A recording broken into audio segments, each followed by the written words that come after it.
I love to hear people read from my books aloud, and I was thrilled to hear that Eliza would be willing to read a passage which has not ended up in the movie.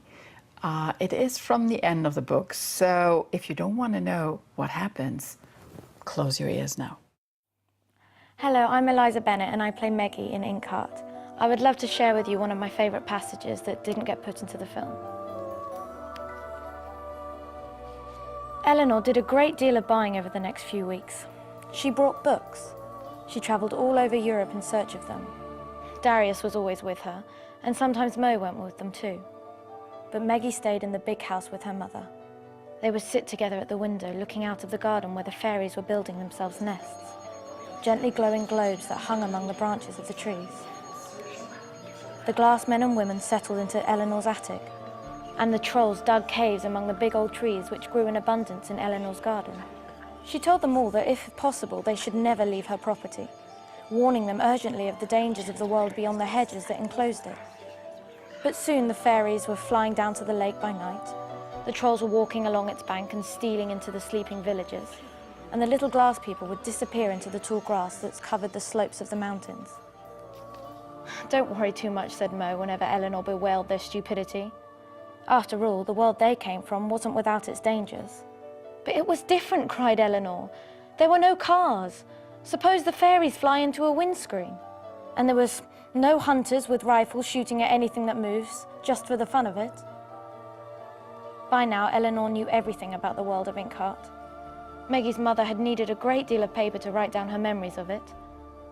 Every evening, Meggie asked her to tell more stories, and then they sat together while Teresa wrote and Meggie read the words, and sometimes even tried to paint pictures of what her mother described. The days went by and Eleanor's shelves filled up with wonderful new books. Some of them were in poor condition, and Darius, who had begun to draw up a catalogue of Eleanor's printed treasures, kept interrupting his own work to watch Mo at his. He sat there wide-eyed as Mo freed a badly worn book from its old cover, fixed loose pages back, glued the spines in place, and did whatever else was necessary to preserve the books for many more years to come. Long after all this, Meggie couldn't have said exactly when they decided to stay on with Eleanor. Perhaps not for many weeks, or perhaps they'd known from the first day they were back. Meggie was given the room with the bed that was much too big for her, and which still had her book box standing underneath it. She would have loved to read aloud to her mother from her own favourite books. But of course, she understood why Mo very seldom did so. And one night, while she couldn't get to sleep, because she thought she saw Basta's face out in the dark, she sat down at the desk in front of her window and began to write, while the fairies played in Eleanor's garden and the trolls rustled in the bushes.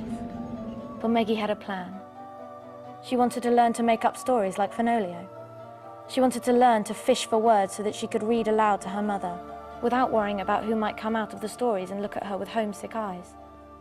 So Meggie decided that words would be her trade. And where better could she learn than trade in a house full of magical creatures where fairies built their nests in the garden and books whispered on the shelves by night? As Mo had said, writing stories is a kind of magic too.